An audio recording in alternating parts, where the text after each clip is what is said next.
What did you say?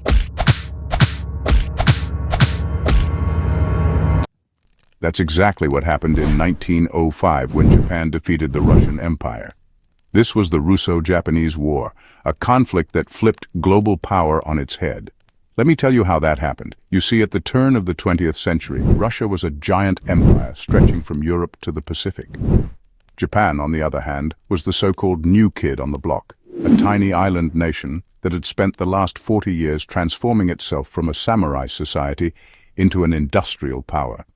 The trouble began in Korea and Manchuria. Both nations wanted control of the territories.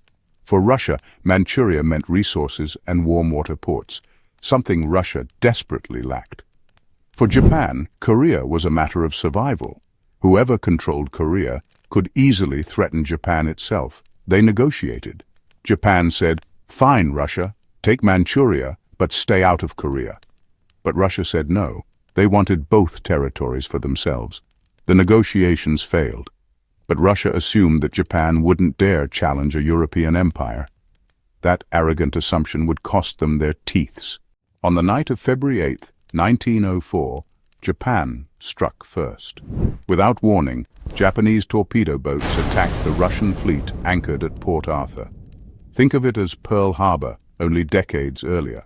And by the time Russia realized what had happened, their ships were crippled and their pride was washed away. 2 days later, the formal declaration of war arrived. But Japan was like, "Bring it on, boy, by the way, we already started." The land war opened with Japanese troops pouring into Korea, pushing Russian forces back and crossing into Manchuria. At the Battle of the Yalu River, the Japanese army, modern, disciplined, and better supplied, went further to defeat the Russians. Europe was shocked. An Asian army had just beaten Europeans in open battle. Then came the Siege of Port Arthur. For months, Japanese forces pounded the hell out of the fortress, storming hills, digging trenches. But they were also taking horrific casualties. Their entire regiments were wiped out, charging toward the Russian positions.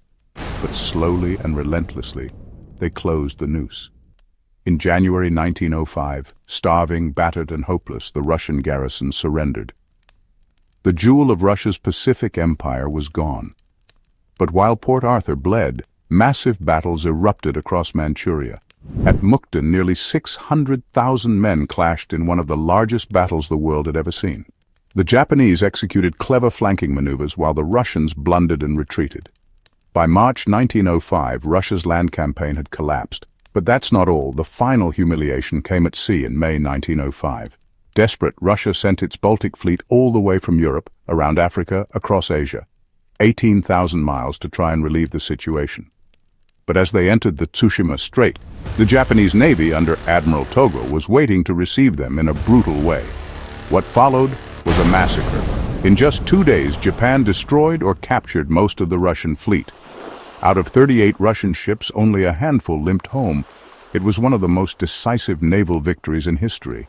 Imagine traveling half the world only to be sunk within sight of your enemy. That's what happened to Russia. At home, riots and strikes shook the empire, and with the empire on the brink, Russia had no choice but to negotiate. Therefore, the Treaty of Portsmouth was signed, mediated by U.S. President Theodore Roosevelt. The war ended. Japan gained Korea, southern Sakhalin, and dominance in Manchuria. And for the first time in history, an Asian nation had defeated a European empire, and from that time, the world never looked at Japan the same way again. For Russia, that humiliation lit the fuse that eventually exploded in the revolutions of 1917. That's a story for another day.